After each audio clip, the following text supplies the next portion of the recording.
Okay, so it's nearly 4. It seems like we got a pattern going. It seems like it happens a lot, like a nearly 4. But I'm still freaked out about that sound. And this morning, there was another sound where I thought, oh my God, is it about to start again? It was really creeped me out. But the sound like yesterday, it really creeped me out. And I don't, because even when my mom got up or whatever, when I went upstairs, then it was really, I was still feeling so creeped out. And I was telling her how weird it was. And so right away she starts trying to make sense of it. It's like, well, it was probably a cat. There was probably a cat that's in the garage. I was like, I don't think there's a cat in the garage. And then, no, it probably is just hiding. And I was like, man, I don't think so. And then it was, well, it was probably, what was the other thing? Because it was like, it's weird how we try and make sense, but it's always in this three-dimensional, like, let's put it together, let's put it together. What I was just talking about yesterday, too. But it was, what was it? Oh, it was the turkeys. It was probably a turkey. It was probably a hurt turkey. It was hitting into the house. And I said, so it's jumping over the fence to come and hit into the thing, into the door, and then it was going to the next one and going all the way around the house. I said, I don't know. I don't think it was that. I said it was more like, maybe like thunder, but it never moved over here or something. It was like it was coming or something, and then it just stopped. Or I said, I don't know. It was the weirdest thing. I've never heard anything like it. And it was like this rumbling. It was like this rumbling sound, but it was like going through the house and then going back through the house. But it was like being in the walls but being outside of the walls at the same time. So, yeah, now something's bugging my nose, man. I swear to God, I am under attack all fucking time. It's been for so long. So, anyways, the way the sound was moving and the way it moved back and the way it wasn't coming, and you know, like if you had thunder, oh my gosh, dang it. If you had thunder, right close to your house, and you know how like can like shake your house and rattle your house where it's like, you know, like that. It was like that, only it wasn't like there was lightning or you could hear that. Like it was weird because it was like this total sound thing, and how then it went back, and it wasn't just like it wasn't just like one. It was almost like if you were outside of someone's house and you start going on the wall by the window, and then you walked around to the next thing over here and you did it there, and then you walked over there and then you did it on that one, and then you walked around and kept doing that, and then you walked your way back. But there's like a little fence gate thing right out here, and then over there is like a drop off, and I don't know. And so then I told my mom, it wasn't like this little tap, tap, tap, tap. I said it, I went and I tried to demonstrate on the wall what it sounded like. And then she said, well, maybe it was an earthquake. And then she said, but the dogs didn't hear anything, huh? And I was like, no, no dogs didn't hear anything. And nobody was doing anything. And then she said, well, I've slept through earthquakes before, so maybe it was an earthquake. Which I was like, well, it could have been, because it was definitely like this rumbling, and it was like in the house, but outside of the house. Which, to me, I keep trying to think of, like, how could that be? That sound that I heard. What in the world, you know, like my mind keeps trying to figure it out, except for I'll go more supernatural stuff. I'll go more into the magic realm and try and figure out. And so, what I think, how I see it is, well, there's this old movie that I had seen recently, and I've seen it a zillion times, but Anyway, I think this part is in it because this keeps coming into my head, but they talk about how the sound, this otherworldly sound being in the house but out of the house, like it's like this weird thing, like it's a different realm, is how I see it. And that's the thing about also where it can just affect just you. So, because Crystal said she couldn't hear anything, but it was also like, especially over all these other noises. Um, I don't know how faint it was, but being right next to it, oh my God, it was creepy as fuck. Creepy as fuck. Especially it's blackout, and we're out in the mountains by the lake. And so, I mean, there's forests everywhere, and so there's animals. So anywhere where there's that shit, there's gonna be, you know, supernatural stuff too. And so anyways, I was seeing it more of like, you know, something supernatural, something in another realm. And so how I was seeing it is kind of like how we got all these different realms and different realities, and they're all like different vibrations, and it's like this swirling. It's like everything is like this swirling, and everything is kind of going, you know, like crazy right now. And so they're like bumping into each other, and so it's like these other realms bumping into each other. And so you could have an experience that nobody else in the room is even having, and that would be less common, but it can happen. So that is how, you know, you can see somebody, now it's like you can see somebody on the street and they're yelling, and you know, we're all driving by like, oh my God, look at this crazy person.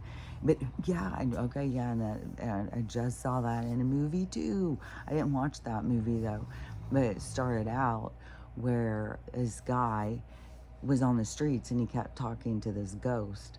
And so he looks crazy because he's just like carrying on, and he can see somebody standing there, but nobody else can. And so it's like that. Like you can have this interaction with something that not everybody else can see. You can be in that realm, that vibration, that in the micro macro bubble. And so you can be right there. And that's also like in that movie what I was talking about, Evil before. It's not a movie, it's a show. And I think it's on Paramount. But in that show, Evil, how there was lots of like these attacks and stuff, but how they can isolate it so they can go after you because it's in here. And so the physical is like, it's a different realm. So you are in the same space, you are in a space having this interaction, but it is in a different vibration, and so it's not apparent to everybody else who can see. So then you can look crazy, but that doesn't mean that that's not real. They just tell you it's not real because everybody else can't see it, so obviously, you know, something's wrong with you. And but you gotta go with like what you think and see.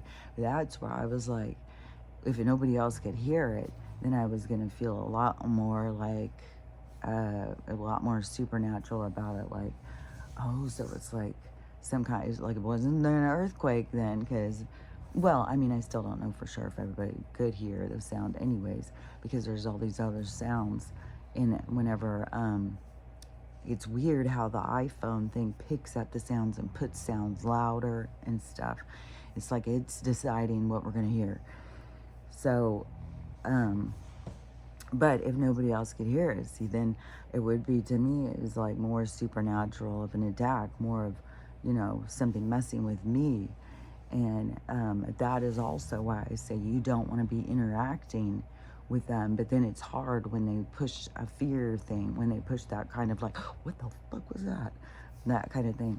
But when it happened, though, there was these weird things because it was like this weird feeling. It was this weird way. Like when I turned over there to look towards that window, all of a sudden there was this face, but it was like this giant face, and it wasn't out the window, it was in. So I just look away. That's what I'm always doing. Like they come at me and my eyes are shut too. I open my eyes real quick. But and then I saw something running that way. Then I look over here, I see something running that way. It's like, fuck, man. It's so I don't know. It's creepy as shit. But so I mean, I know supernatural is real and stuff, but I don't want to be fucking, I don't mess with other realms like that. Like, I'll roll that way. Like, you do your business and I'll do mine. Like, when we go into the same one and we're in the same vibration, it's not like you need to be scared of everything that's there. But right now, it's like, I don't want to mess with, there's entities or spirits or whatever that fucking throw knives at you and shit. So fucking hell no. They fuck with you. They try and get you go in their eyeballs or something. It's like, no, I don't want to, they could be scary. Like, so some of these things will eat you. So, and suck you up and stuff. So, it's like you got to stay strong in your spirit, you know? You got to pull, and you got to stay strong and not go melting into some other fucking realm like that. But anyways, I was like, it made it seem more supernatural attack. But even when I was in the morning, when I was out there looking, and I was like, how could something move like it? Because it so much sounded like somebody walking along the house and doing, like, if you took both your arm like that and hit and made that sound, like you go do it on a wall and see what it sounds like. That's what it was like, this rumbly hitty thing that was going, but the way it moved around the house and then moved back. Oh, what the fuck, man? So then this morning when I was laying in there and Stella woke up and I was like out of it, but it was like, I don't know what theta, beta, alpha wave I was in, but it was like, it's weird where I'm like thinking and talking and I don't even know. It's so weird. Because sometimes you'll think like, oh, I'm asleep or I'm awake, but then you get woke up. And so anyways, got woke up and, so then I did whatever it was she needed, and so but then I started, like, my brain was more awake. It was whatever, changed brain waves. So I was laying there, and all of a sudden I heard the first sound again. Because yesterday when it started, it was a sound where I thought it was the cats upstairs and something fell. And so then, they mess around, especially at night. And so then after that, though, it was when it started doing the other thing. And so then when I heard that this morning again, I was like, oh, fuck, is it back? What the fuck? God. It's so creepy. But I don't know. Maybe it was an earthquake. There's supposedly all these tons and tons of earthquakes going all over the place. And there's some weird shit. So there's tons of weird shit, but I just can't even remember it all. Like, I'll start talking about some stuff, and it's like there's a whole bunch of things. I should have written them down. I was even thinking about that yesterday. I should write some of these down so I don't forget. But but everything seems rushed. Like, I feel like, oh God, hurry, somebody's got, like, I don't know how to explain it, but it feels weird.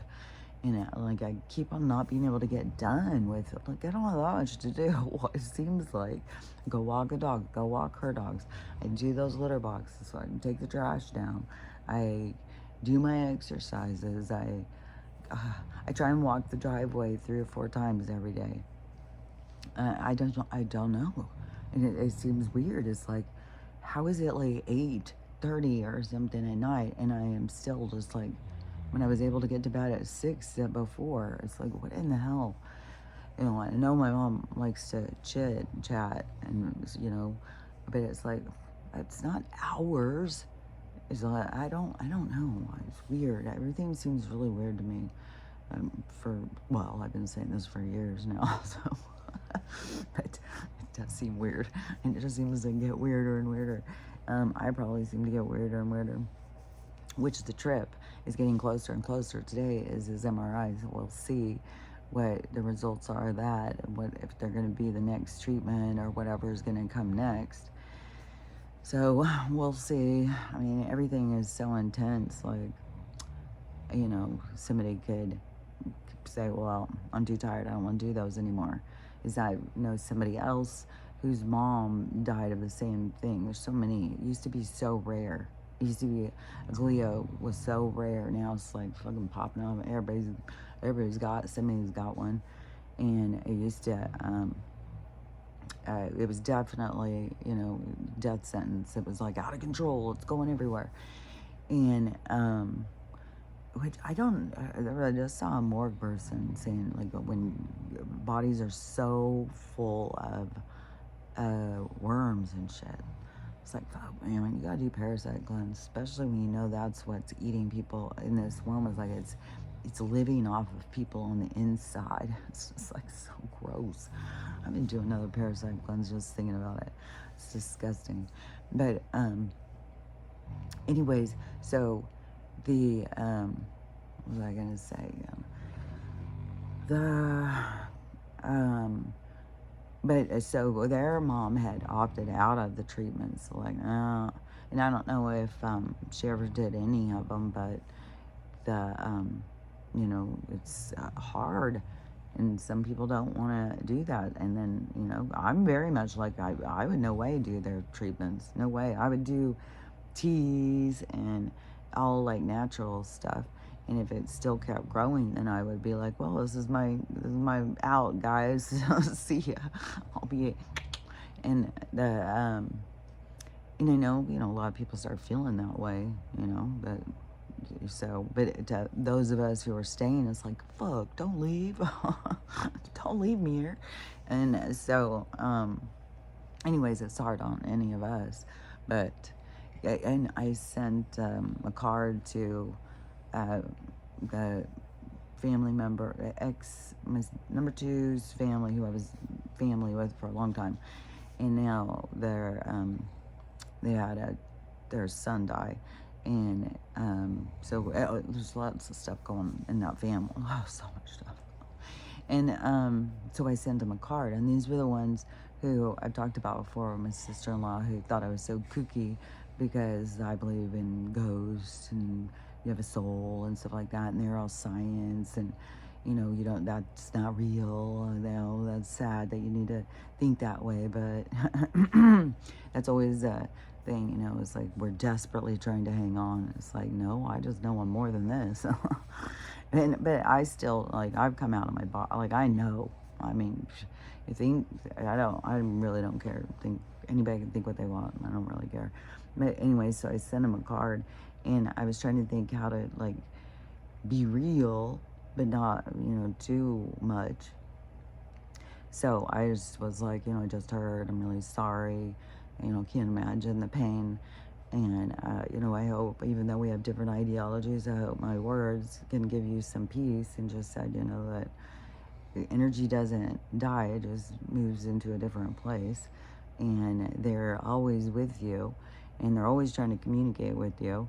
And they, when you feel them near, that's nodding your head. They really are near.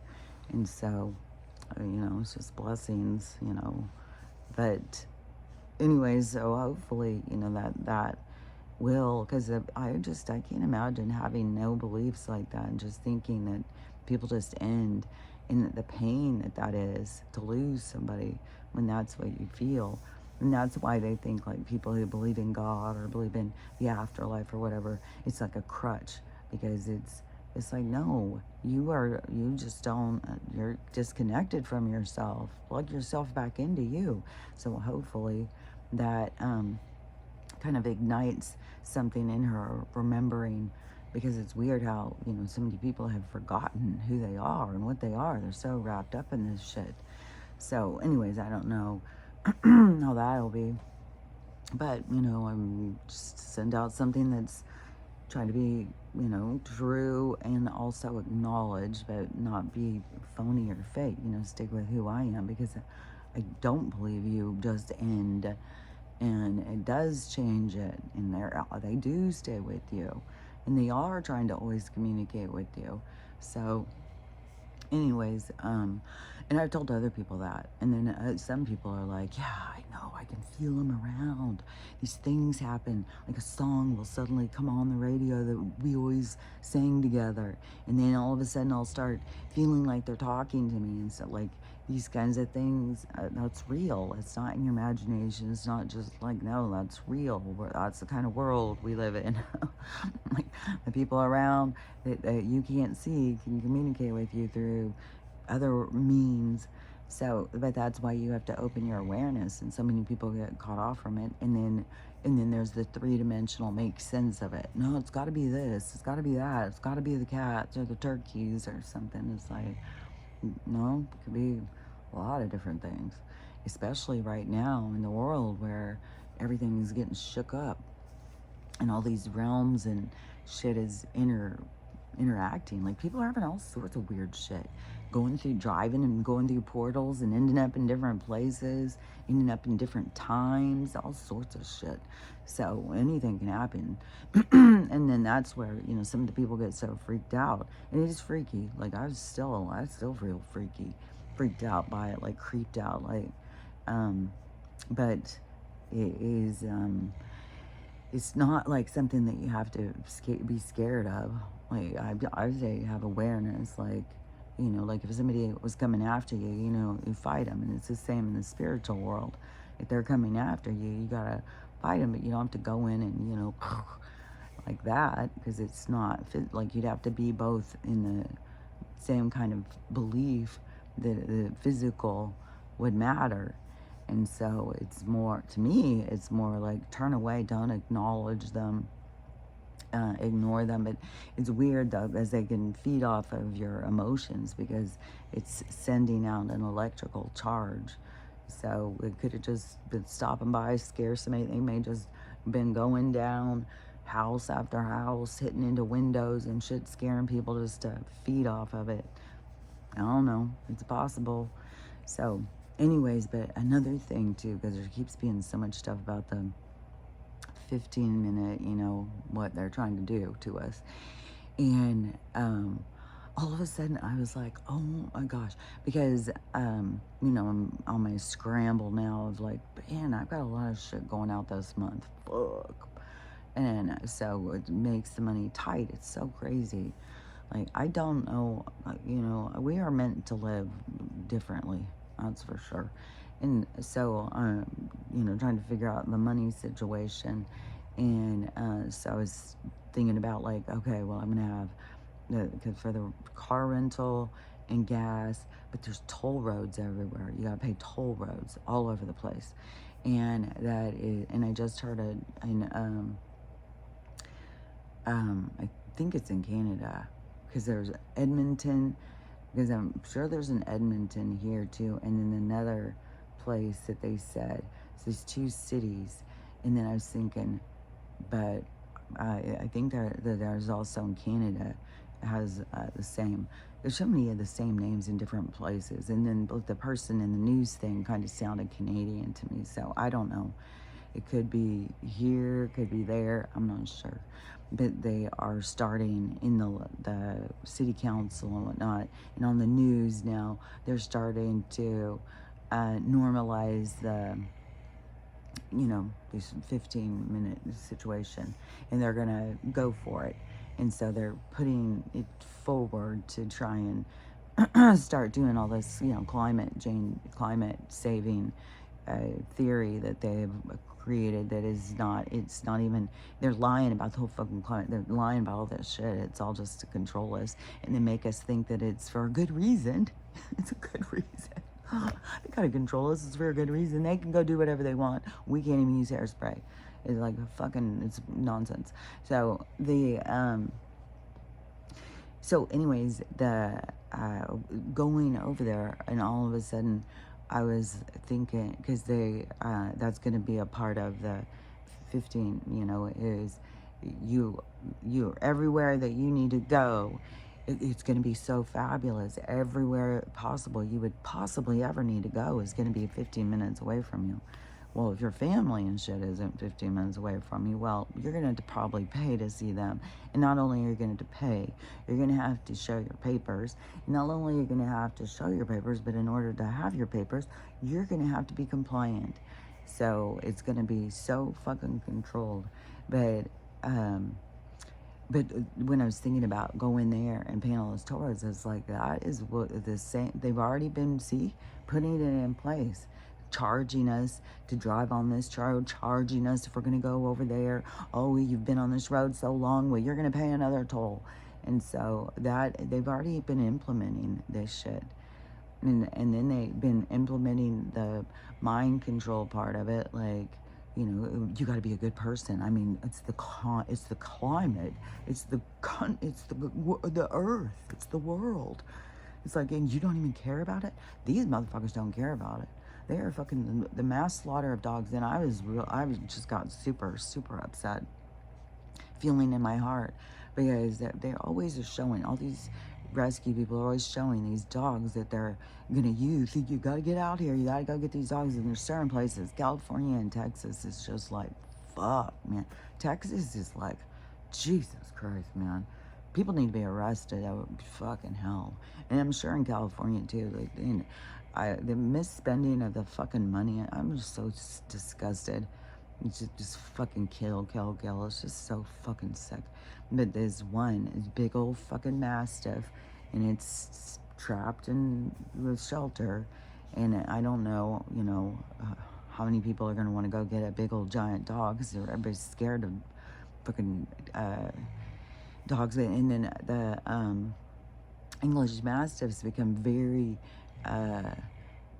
like, when you, especially having them as a baby, they become very attached to you. I tried to dog sit once for some people for those couple days. It was the most ludicrous thing I talked about before, but I tried to watch their dogs and then their little puppies, and oh my god, that's when I saw like how it was like different. The girl dog, she she was like desperately trying to please me. She wanted nothing to do with her puppies. Her puppies are dying, and she's like, fuck them. But what are you doing? Like, she just wanted to be right on me, right next to me, like, you know, like, it was like a shift. Like, well, the other ones are gone. Okay, this is the one who's going to be feeding it. Like, we're going to be friends. And so she was very focused on me. The boy dog would not leave my front door, and he was huge dog. He had to be, I think, 200 pounds. And he would not leave the front door. If you even talked to him, you mess with him, he would fucking growl. Like, he was like, this is some fucking bullshit. I don't know you. Get the fuck away from me. And because the English Mastiffs become very centered around their family. And so they're very good for protectors, and they're gentle. Like, they don't go and attack and start taking chunks out of people. They don't have to. All they have to do is bark in your face, and then they isolate you. They push you up against a wall. And so, and I've said it before, but I'll say it again. It's like that when people have them and somebody breaks into their house, that they'll come home and they'll find like the robber is pushed up against the wall and the dog is blocking him. The dog will stand there all fucking day and block that person, won't let him move, won't let him go anywhere. And so and they won't bite them or anything, but they're scary as fuck because of the size of them and the size of the mouth and how loud they are. And so some people are scared of them, but they are not scary unless you abuse one. I guess, you know, you're gonna bring out different parts of their personality, but especially if you raise them and caring and stuff like that. And I don't know what happened with this one. It could have been that the people went homeless and they couldn't afford to feed him or something. I don't have no idea. The world is so chaotic right now. But in always when I see all these dogs, they always the sadness in their eyes. And then like dogs that have been locked in these goddamn cages for, there's one for 1,500 days. 400 days is nothing. And now they're just fucking slaughter. And as soon as if you bring your dog in to have it rehomed or whatever, nope, they just, no. Just bye. Say your goodbyes. And So anyways, this English Mastiff though, especially knowing how emotional they are and the sadness, man, sadness pouring out of this dog's eyes, and it's in California. I can't think of what city it was in California, but it was like, fuck. See, if I had a home, then I'd probably be like, oh God, I gotta get it.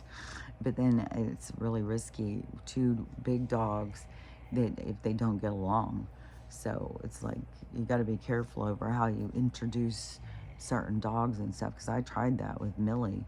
I got that other Mastiff, and because I thought, oh, this would be good, a dog her size, so she can play around and stuff. Because Winston was dying, and I didn't know all of the stuff about, what the sea was at the time and stuff. I was just, all the things happening is how I've learned so much of this stuff. But so I had gotten another Mastiff that was at the shelter, and but she hated Stella. She just was like, she wouldn't stop attacking her. So I ended up having to take her back, and I felt horrible. Oh my God, I felt horrible. And that dog was so beautiful. Oh my gosh. I'm sure, she would get somebody, and she was just like, she looked like Grace Wade with these blue eyes. She was really, really pretty. Like, everywhere, like, I have people stop on the roads in their car to stop and tell me or tell Stella how beautiful she is. And, I've had that. Yeah, I think even with Lucy, when the dog is like an English I don't even know what all breeds, but certain breeds, they get attention. But when I had Millie, and we would be out somewhere, and I would have Winston, like, I was handling 3 dogs in. I've handled 3 to 5 dogs all the time. So funny, because I'll be out walking, these people are like, oh, you got your hands full. I've got about 100 pounds less hands full than I've had for a long last time. But so when I had Winston, 110 pounds, Stella 175 back then, sometimes 185. And then Millie, she was, I think, 110 or something. And she was a smaller Mastiff, but still, she was big. But when we would go out or go to the dog park or anything, people would constantly like, oh my God, that dog's so pretty. She was really pretty. But Jesus, she just attacked. And and see, she was a Mastiff, but she would attack. She would attack Stella. I don't know that she would attack a person, but she fucking attacked Stella. She'd draw blood, and she would not, jeez, it was crazy. And Stella is so sweet and so gentle. She'd never fight back with anybody. She's like a lot of bark. That's what I liked about Max when he came, because he doesn't get affected by it. And so she'll go up and hit him and bark in his face like that, like, fuck you. And he just like, okay. And he just just goes off. And because that pisses some dogs off. And but Stella, that's all she wants to do. She just wants to be bossy and big and knock into you. She wants to chest bump you. But it's still, that other day with the cats, that was a total pack mentality. Man, I've seen the good sides of a pack, but that was the first time I really saw the dark side of a pack. It was like, fuck, man. Yeah, they work together as one unit, and then that is like, fuck, you're outnumbered. This little cat, and you got these 3 dogs that are working as like a fucking singular package, and it's coming at you from all directions. Like, fuck, ooh, that could have been. No, because it traveled. It wasn't like it was happening all at once. There was a bunch when it got on this side that it kept going and going. It was like going back and forth from window to window. And that's where I was like, man, is it thunder coming over from there? Because that's where that storm came from the other day, was from that direction.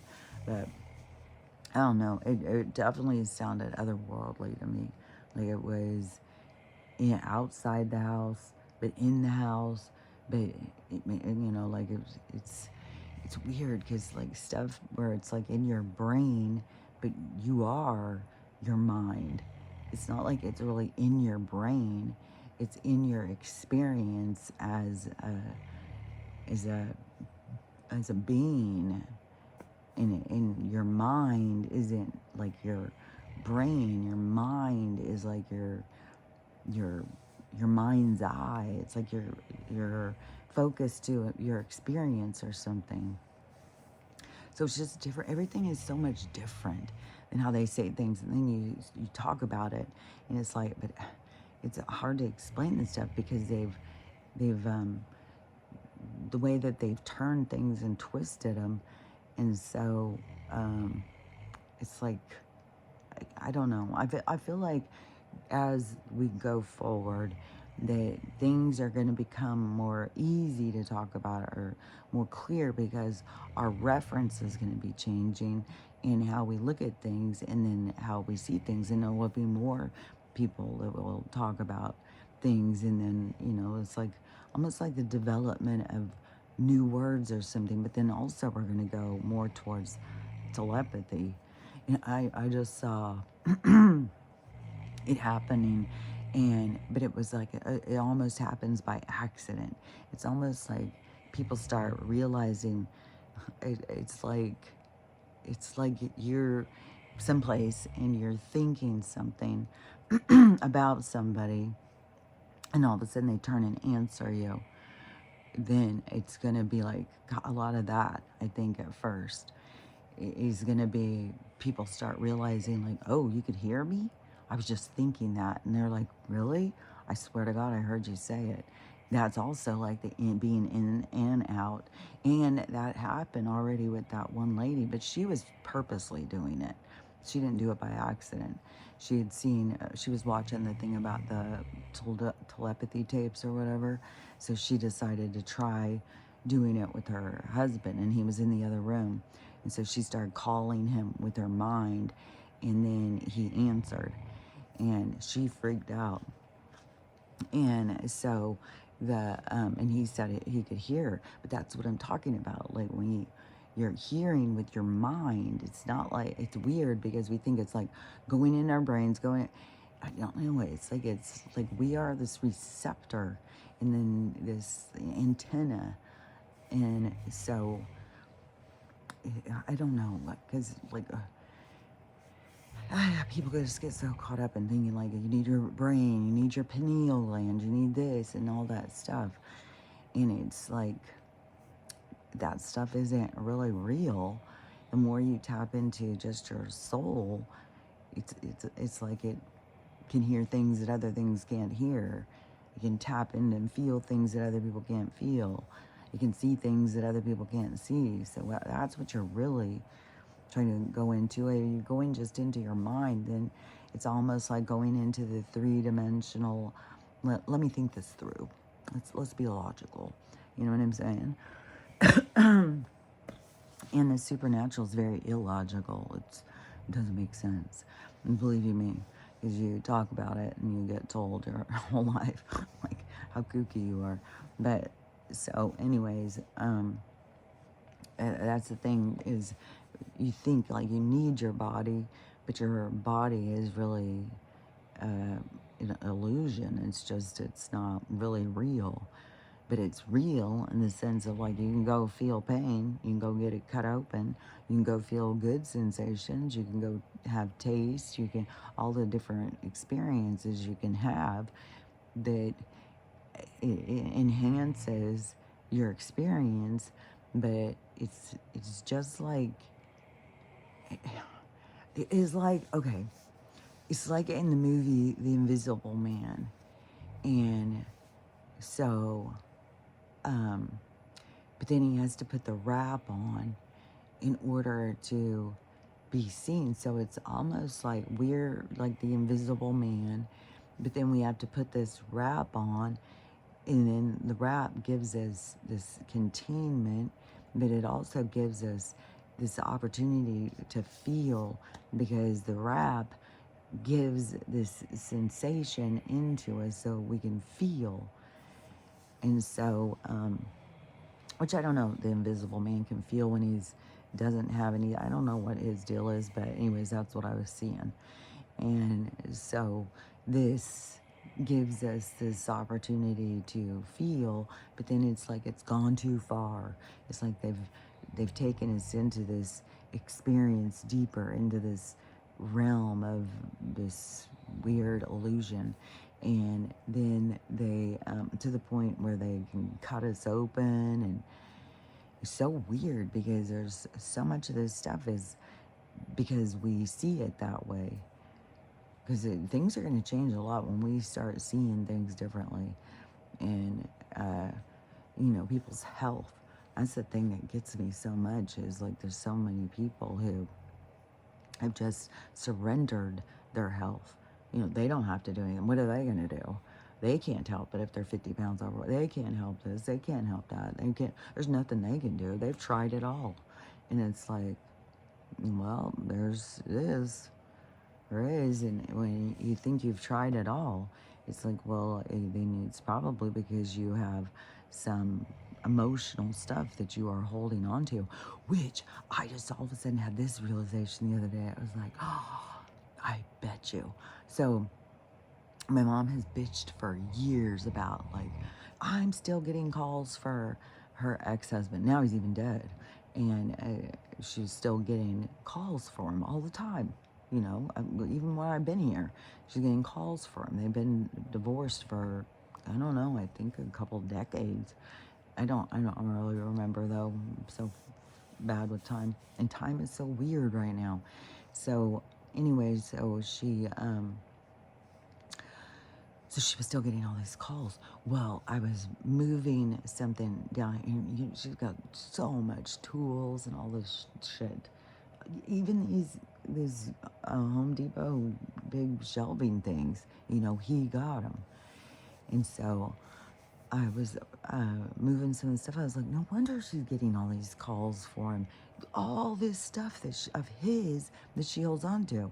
It is like this hold of this energy. There's still this energy connection. And I was like, man, it really is. Like, if you split with somebody, like if you really want to split with somebody, which is weird too, because I've always had something that I've held on to that's, some boyfriend gave me along the way. And it's like, oh, I still have this thing that he gave me, but that is like, all of a sudden I was getting in my head like, no, that's gone. That's gone. It was like, man, those things are all gone. And, but I would always hold on to like a keepsake of different people who I've met along my road, along my journey. I would keep something to remind me of them. And but if you split up and you want to, you don't want anything about them, then I think you got to get rid of all of the things. And right now, though, I still even have like the old photo albums and stuff. That is hard because you got other pictures of other people. Oh, man. It's so weird. But then it's like, well, yeah, this was a part of my life. This was a part of my reality.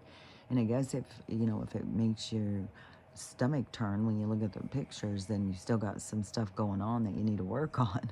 You got to get to the point where you can just look at them as just like, well, that was that day and time. That's what I was doing. That's where I was. That's who I was doing it with. And, but when you're having that thing, though, where it was like, she was getting so pissed that they kept calling for him and calling for him. A bunch of calls a day. And just recently, though, she started yelling one, and he's dead. And so when I said that yesterday, because I suddenly had this realization, I said, I think you're getting those calls because you're holding on to all his stuff. You gotta let go. And she's like, no, I've given most of his stuff. I was like, yeah, I don't think that you're realizing how much stuff of his that you have a hold of. And so she, what was I gonna say? But anyways, when I told her, and then she said, I think I've given most of it. I don't think I have much of his stuff. And you know what? I haven't had any calls in days. And like, I just reminded her about it. And then she's looking at it, and then she's like, and I said, well, maybe not since you yelled at him that he's dead. But I don't know that it was all the same person that was called, or the same place that was calling. But now that it's been brought up again, it won't surprise me if she gets a call again today. But I really do think, like, if you are you're splitting ways with somebody, that is the thing. Like, just here, you take your stuff, I'll take mine, and see ya. That's how number four and I were like, bye. And then he was even like, oh, you won't be, you'll come and look for me. I'm like, no, I won't. See ya. I was like, yeah, you're fucking up your own ass if you think that's gonna happen. I was like, I don't give a shit. I was like, fuck, man, I can't wait to get away from you drunk ass. And especially, I mean, that was his parting words, was like, I choose alcohol. I could stay married to you, but, you know, I choose alcohol. I like, alcohol's my friend. It's like, okay, good power to you. I'm sick of, people who are alcoholics are the blame game fucking epitome. Fucking blame. Oh, it's your fault. It's your fault. This happened. It's your fault. They don't take responsibility for jack shit, man. And they're always losing their fucking minds over every fucking thing. I've known a lot of alcoholics in my life. That's for fuck sure. I was born to one, and I was trying to figure them out from that point on. It's like, what the hell? Or whacked, man. But yeah, I don't know. I mean, there is people who hold on. Is this movie I was watching last night? This was or yesterday. It was a true story, and it was John Ritter, which was so weird because the day before this movie popped up, and it was Fonzie. What's his name? Henry Winkler, and John Ritter. And this movie pops up, and I'm like, I don't know about this. It's gonna probably be like too silly. It's like, I don't know if I wanted to watch silly humor and bullshit. And so and then I was like, well, I'll turn it on to see what the vibe is. And it was like, Henry Winkler was a wife battering crazy person. It was turned down real low. I just saw some of the stuff, and I was like, fuck, this is a lot different than I was thinking. Then the next day, this other one pops up, and I don't even know. I think in the thing I saw it was John Ritter again.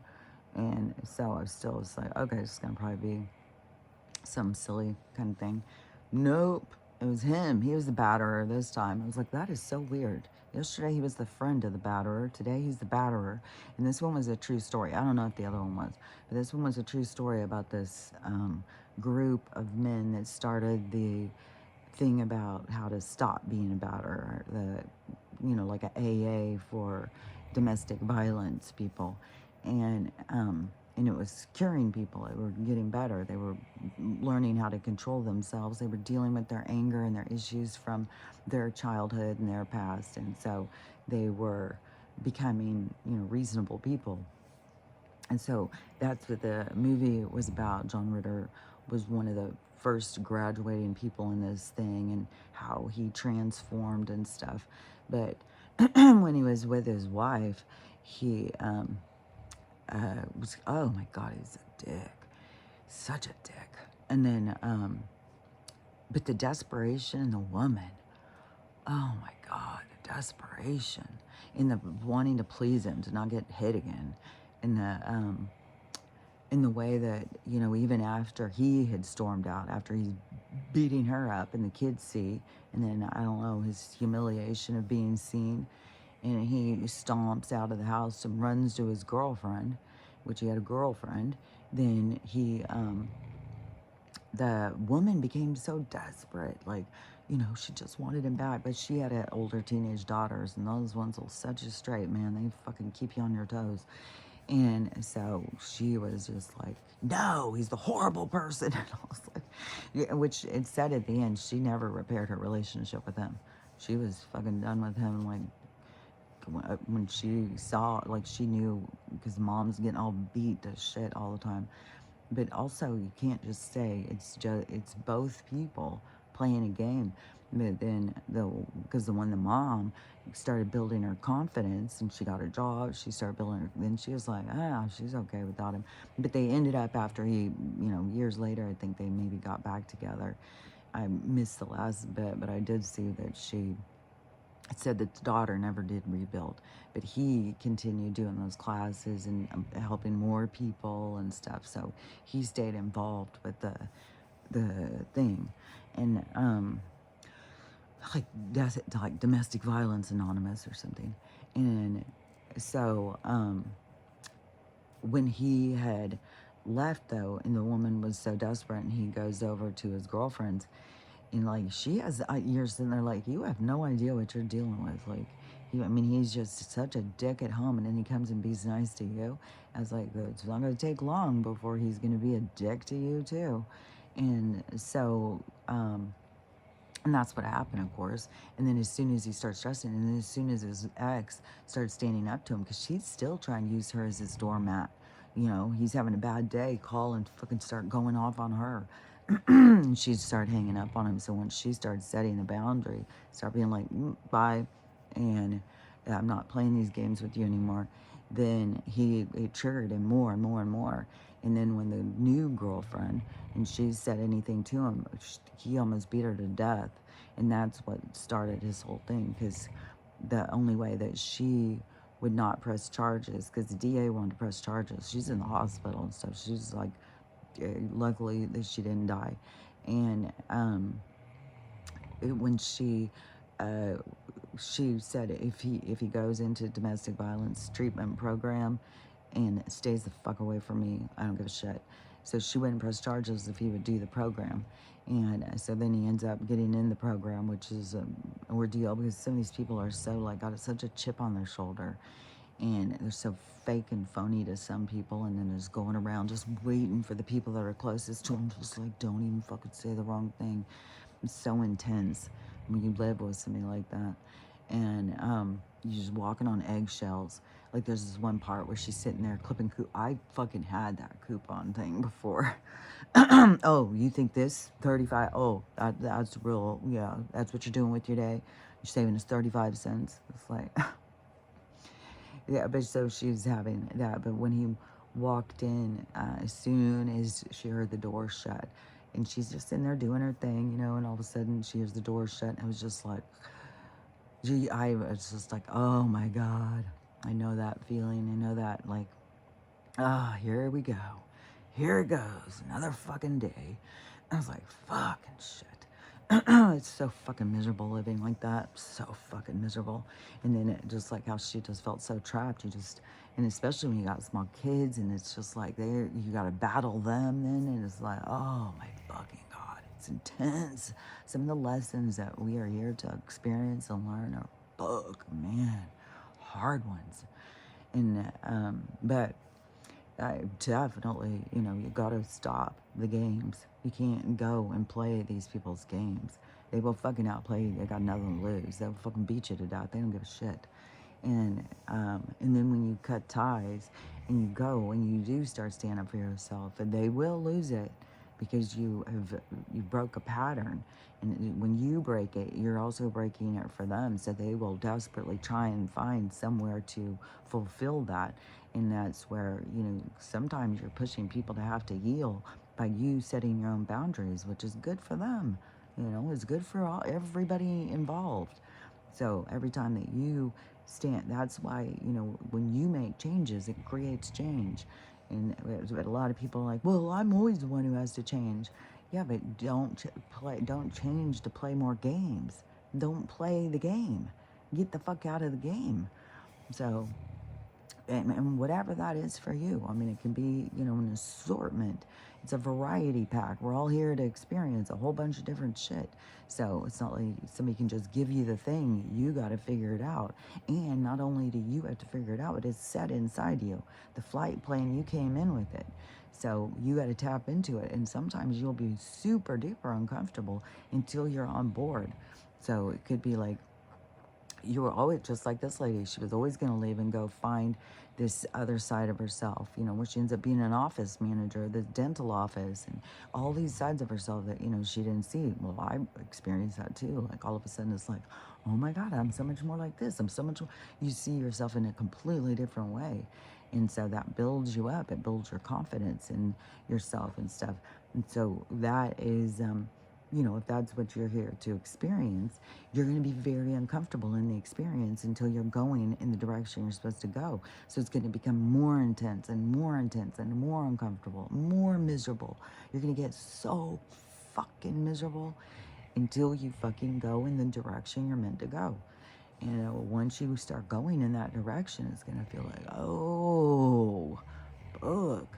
And it's going to feel good. And, you're going to start building yourself up, seeing parts of yourself like that somebody else told you were too much. You're going to start seeing, like, you're just right. Like, it's like that same thing of trying to please everybody. You can't please everybody. You've got to become just right for yourself.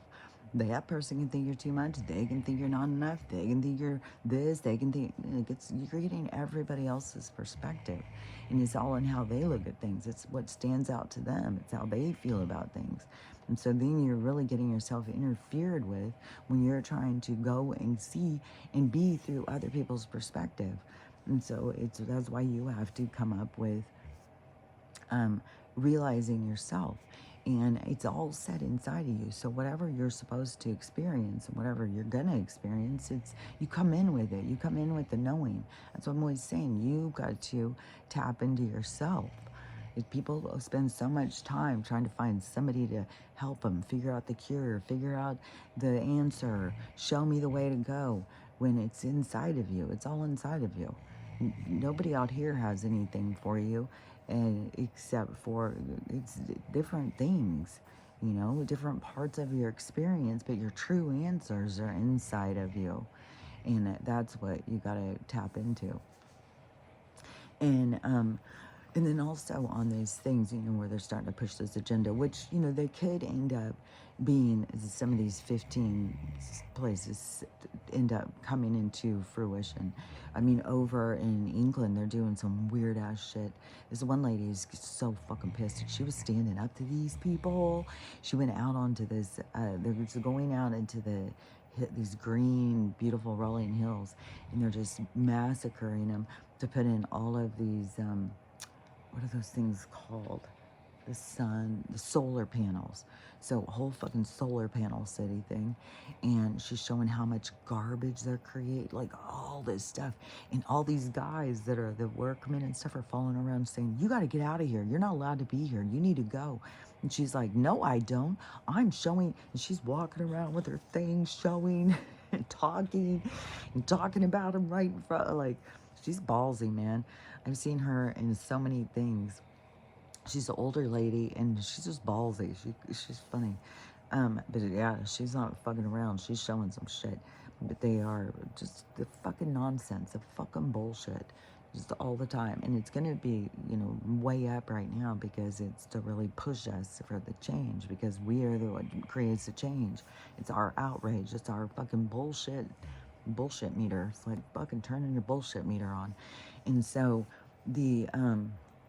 but they could, because there's so many people who are so trapped in the mind control, that they could pop up some of these cities.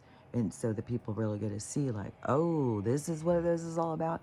And they could have the what is that, like dichotomy, the dual thing of there being the freedom cities and the 15 at the same time. They could run head to head. And so that the people really get to see.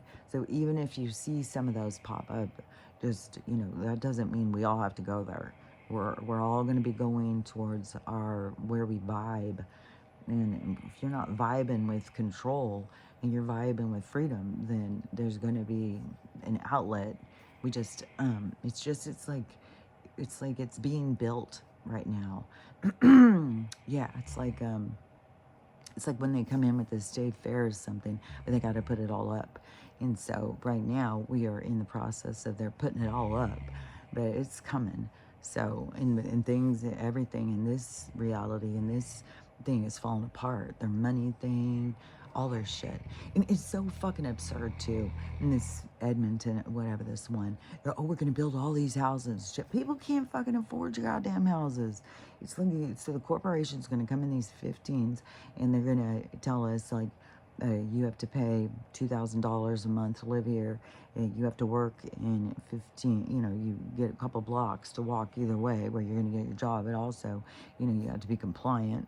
You could just line up for some of these and, we'll give you I don't. It's ridiculous, and it's so much about control. And then once they can control one thing, they just add on and add on. Just like once they have one toll road, well, you've been on this one a little too long, so we're going to charge you twice. Well, we're going to charge you 3 times. So it's just more and more control over where we can go, what we can do, where we can get there, and shit like that. Just think of the difference too in the hover cars when we're just out there zipping around and not having to go on their fucking bullshit roads. They can't fucking charge us, see? See why they have to keep the technology and stuff repressed? Because it gives us freedom. They don't want us to have freedom. They don't want us to have free resources. They don't want us to get to live free. They just want to feed off of us, feed off of our energy, feed off of our misery. That's why they keep so much misery on our reality and so much, because even with people dying, the misery adds in is that people don't know what the hell, what are we doing here? Where are they going? Where, and all that stuff. Because when you figure it out and you realize, and it's like, oh, they ain't go anywhere. You just can't see them. They're still around. They're just not in the little fancy suit that we're all, this little illusion suit thing that we've got going. They aren't in it anymore, but they're still around. And so, you start realizing, well, death isn't even real. I mean, that's how far this shit goes. And these people, like these motherfuckers, some of these people, I'm telling you, they've been here for well beyond centuries. They've been around a long fucking time. Like, especially, like, if these Anunnakis come and it still is, like, Anki and stuff like that, people are like, oh, they're, like, 50,000 years old. Well, that should show you, like, death isn't real. Your energy, you can form yourself and morph into whatever it is you want to fucking be. And so you're going to keep going. And so there's not something where you need to be like, oh, they're dead. Oh, they didn't get to do this. They didn't get to do that. And so much stuff. Yeah, what was that? There was a movie or something I was watching, and the lady's child died, and she was really all upset and stuff. And she's like, she never got to get married. She never got to graduate school. She never got to go to the prom and stuff. But, well, part of the experience would be not to have the experience, because if you were here to have those experiences, you would have those experiences. But that doesn't mean you've never experienced those things, because as a soul, you've been around a long fucking time. You've been married a lot of times. You've been gay. You've been everything possible. Like, and I mean, there still is the philosophy that there's newer souls here too that don't have as many experiences, but even a fucking newer soul that has consciousness, then they're not that new. Like, they could be new to trying to learn or form themselves into a more aware being. But yeah, I'd say if you're conscious, then a conscious soul is not a newer soul. So, and we're gonna see, like, so many people think, well, these people are NPCs. They don't know. They're not conscious and stuff. No, they're under mind control. They're running programs. It's the mind control has got them it's not even just the mind control. It's an emotional thing to it too, because this being acceptable. You're not acceptable, and it's through all our movies and stuff. They tell us what kind of person's acceptable, what kind's not, how to treat the ones that aren't. They've been programming it, and then getting people confused and thinking this is all there is. And so, anyways, we'll see. That once these souls all start waking up and stuff, that it's not just a bunch of baby souls that don't know what the fuck's going on. It's gonna be a lot more like, oh my God, I can't believe I couldn't see that. What the hell? It's gonna be like the realization of what this realm really, the power it can have over you. Which the one little girl, the little tiny one that the bird flew in on, another bird's come in. Another bird has come in and is sitting, like she just is in her little baby carrier. She just has these birds fly in and just sit and chill with her. It reminds me of, uh, what's her name in Game of Thrones, the dragon lady or whatever. I can't remember what she was called, the dragon queen, the dragon mama, something. But anyways, it kind of reminds me of that, like these birds coming to be with her. I don't know. Maybe she knows these birds. Maybe who knows? Like it could be anything. That's why you got to figure, ask for your own self, because everything can be so many things. It's like I can be a grandma just wanting to hang out with her. It could also be there's so many things too, but it has to do with vibration too, and so she can just be like really high vibration. She vibes with the birds, that they're all the same vibration, so they just come and be comfortable. But it seems, you would think that it's more of a connection thing, but I don't know. So anyways, hold on a minute. Let me think of because it seemed like that there was some more stuff going on. I know that oh, that's what it was I wanted to say, because so on whatever my mom watches, these podcasts and stuff, so this big thing that they keep talking about, something that's going on in Texas, and something about this Muslim cities. So they want to build, so they want to, they're trying to start, like there's certain legislature, certain Congress and stuff like that. So remember when they're doing things that are outrageous, it's to show us so we can see who's corrupt and who's not corrupt, because they're making themselves quite apparent. And it also is triggering people to think they're going to do this, they're going to do that. But that's the part where for us to be like, I don't want this, I don't want that's. So we're coming into our own, but we're also seeing the truth. And so when you see some of this stuff, don't get all caught up. This is going to happen, it's going to happen. Oh, well, we're fucked now. No, but that part of the people is what changes it. It's because people don't want this shit to happen, so they're going to make sure it doesn't happen. And so we're going to go into this place where the shit's not going to go. But somewhere in Texas, they're wanting to give these Muslim people their own territory, where they could have their own laws, their own everything. It's not like a part of us. But then they've also, are bringing in all this stuff about the fear and the Sharia law or whatever, that they don't have the same kind of beliefs and stuff as us. And then at any moment, Allah can tell them, go, and they just take their machetes and just start going after us all or something. So, I don't know, I know we're going to go into a place of peace where we're going to be more mixed, and there is going to be different places and different realities and stuff like that. But they're going to be a higher vibration. It's not going to be like, somebody doesn't agree with you, get your machete. But they're, whatever is going with this thing, and I don't remember what city it is or something, but it's this whole thing and this arguing about letting them come. But it's weird because, like, I know some of the stuff is to expose the criminal people, and then part of it is also to get us to see things in this other way. But then I also know that we're going into this more global society too, where it's not, where, if a bunch of people want to go and build their community, and you go in, it's like, boy, there's a lot of Mexicans here, and this place reminds me a lot of Mexico. That is going to be like, man, that's so cool. You get to go and experience, and so it's not going to be like, we're not going to be living in fear of each other, but we're going to be a more higher vibration. But I don't know the battles that we got to go through to get there, so that's the thing, is like, I don't know, we just got to see it play out. I just know when we get there, it's going to be different places, different cities, just like here where they have that one, like the little German town. I don't think every, like it's just all German people. You got all these different people there, but there's like places over like by Pennsylvania where it's very Dutch, like Amish and stuff. Like you go to an Amish town, and there's all these Amish people.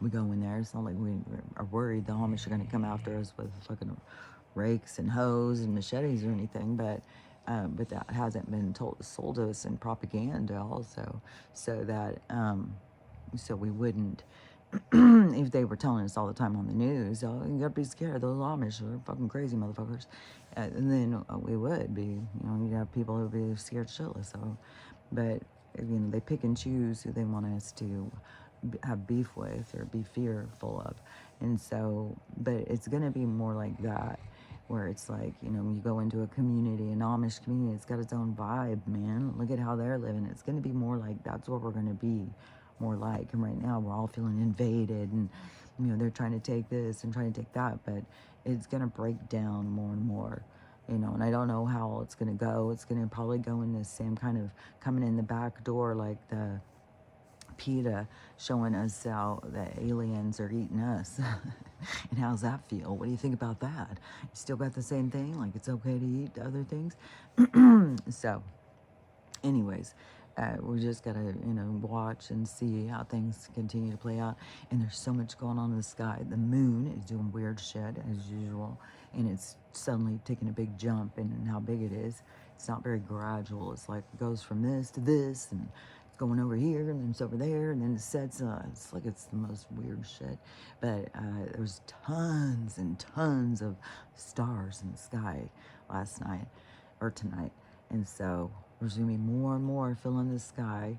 There's more talks of motherships. There's more talks of helicopters chasing orbs and shit. So it's gonna keep going. It's kind of funny.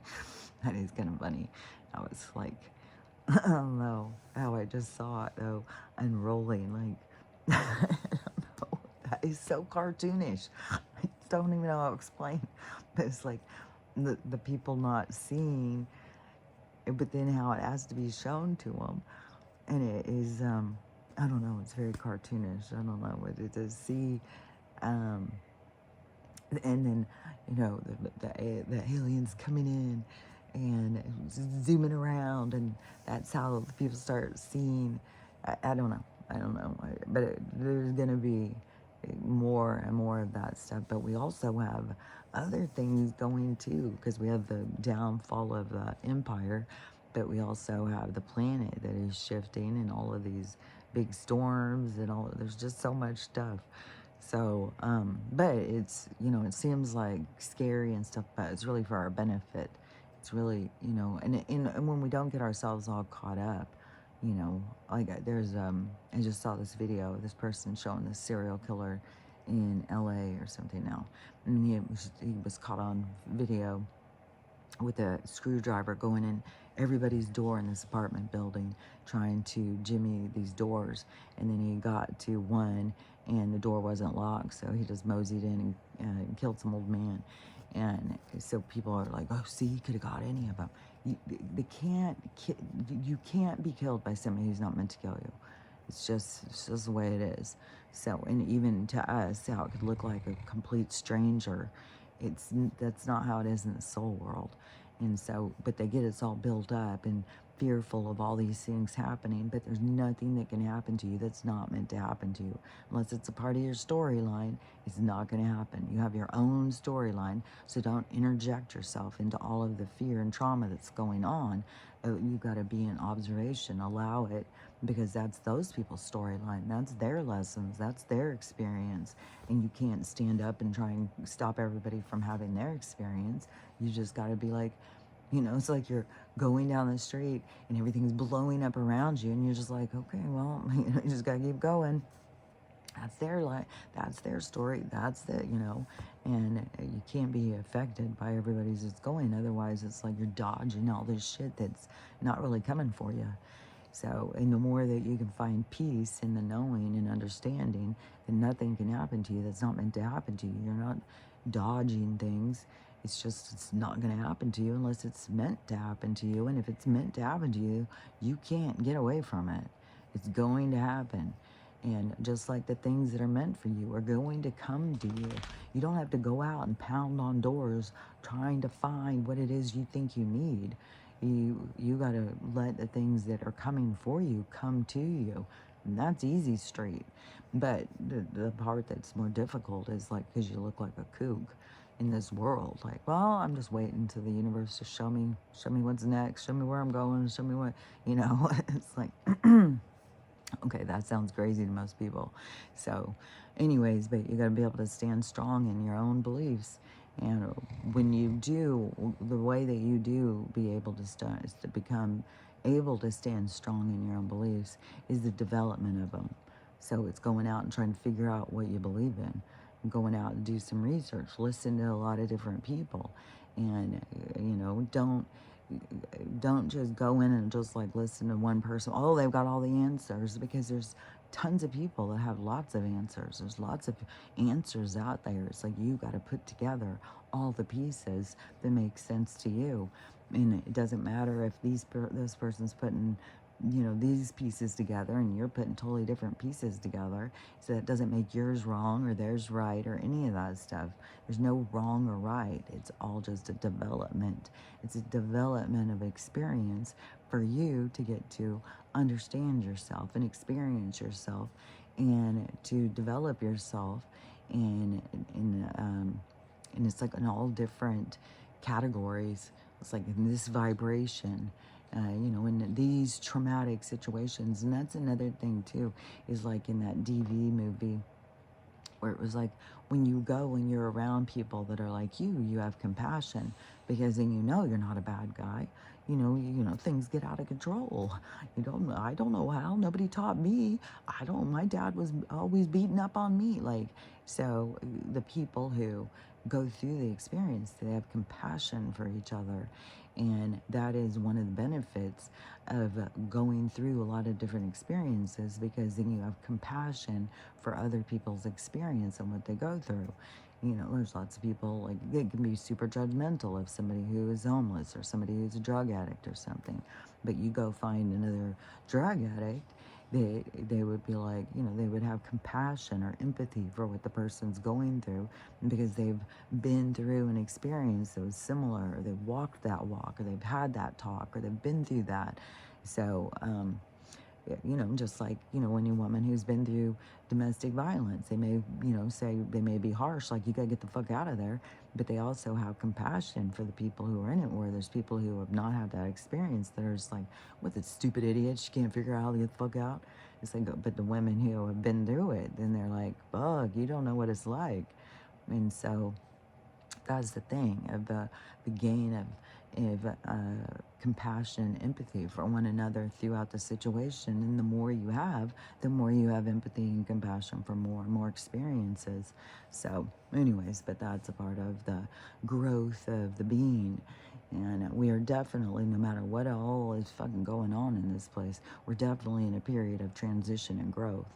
We're definitely in an evolution of change. And we are definitely in an apocalypse of something ending and something beginning, and the truth being shown. And so it's like a complete new experience is starting. So it's really exciting, but it's also super scary, especially if you don't have any kind of connection to anything outside of this realm. Then if this realm is blowing the fuck up and this is all you think there is, and it's gonna be pretty scary. So I would say connect to more connect to more of what and who you are. And this is not a good representation of yourself. And so, because I was even thinking the other day, no matter what, you're still creating an avatar that you find acceptable in this world, So no matter what, this is your time and place to be this experience, to be this person that you create. This is it. This is when you get to do it. This is the one and only time of this being that you have been named to experience what it is to be alive. And that doesn't mean you, the soul, the one who's the the nucleus of the whole thing is going to go, but this actual being, this experience, that's the only window of time to experience it. And so that's why you gotta have gratitude. That's why you gotta begin to prioritize so that you get to really appreciate the opportunity and the experience you get to have. Otherwise, it's like you're a missed opportunity.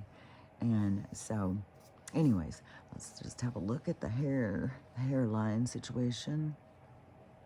I started parting this. I was scooted over like I was right there, which I think that my my cut is right here. When I fell into the trash can, I think it went like right there. And then of course that's right at the split of where my hair was falling out and the white. So anyways, just moving it over a little, it gives it better for that. But still, it is growing a lot. But I'm definitely getting the biotin again because my nails are definitely not growing. And on the biotin, my nails grow. So I think the double impact too of the biotin and that chew thing will probably make it start filling in more better. Or maybe, fuck, who knows? Maybe I need 4 chews a day. I don't know. Let's look at my tooth. So, look at that. That looks way better. And this, I put some more aloe vera on, which I've been putting that aloe vera on Stella's like chin cancer thing. It is definitely shrinking, and I've only been doing her internal stuff too, but the aloe vera, man, aloe vera is like a hidden fucking saint of our healing. Like, it is, it has a good place. Like you can even eat it and stuff. Like, I think we all need aloe vera plants in our house for sure. But anyways, I put some on this yesterday, and oh my God, it started burning and itching. So I was like, man, it must be doing something. It must be something. And it's creepy, you know, because you think about all these little microscopic bugs all over the fuck. It's eating us from the inside. Like, fuck this shit. But you just gotta keep remembering, okay, but this is all an illusion. There's nothing really eating me. That's impossible. But somehow it still works. But we all have to get our way out. I don't know. It's very complex. It's very strange. It's very strange. Just like, I'm just so glad nothing came around. And now it's getting light. We don't have any, nothing came and knocking at my door. It's like, fuck. I don't want it to come back. Whatever the fuck it was. I don't know. It could have been an earthquake, though. So, anyways, we'll see. We'll see what the day brings. Every day is a new day of what in the world's coming today. So, and now we're starting a new week, a Monday, which, God, every Monday, I swear to God, every Monday, I'm like, God, I hope the banks don't open today. I hope this is it. Because I feel like that the financial crash will be a good domino, but I don't know. It could be anything. Right when I say, like, fuck, it could, that is the thing, is like, we're, up above me is an empty room. There's nothing in that. I mean, it's full of furniture and shit, but there's no people. That's her room that is like blocked off. That is like her room of her, you know, like her room where there's no animals, and they're not allowed in there. And so this room is empty. And then outside of the window over there, isn't that weird? Right after I just said that, too. And I still don't know if you guys even heard that. It was like, it sounded like something over in the corner of the room that would just all of a sudden, like, throw itself on the ground, or be outside the window and throw itself up against the wall of the house. Which that's what I'm saying. It's like weird. And that can be also the way sound is traveling, so weird. But out there is, it's like there's not much there. It's like a smaller thing because there's a drop right here. Because this is, you know, I mean, her land is like fucking like this. Like her driveway, you're like, it's steep. That's why it's exercise. And so her land is like this, and then her house sticks up here and goes out like this. And so over here, this guy's land over here. And so it kind of is like hers is here. It's like they're all like, it's not all like smooth and stuff. And so hers goes here, her house is here. But then her land drops right there. It's not like a big, huge drop, but it still drops down. It's not like something can just be walking along like pushing a wheelbarrow and hit the wheelbarrow into the house and make that noise. It's like, it's weird. It's weird. Like there's an empty room up there. So I don't know. It's weird.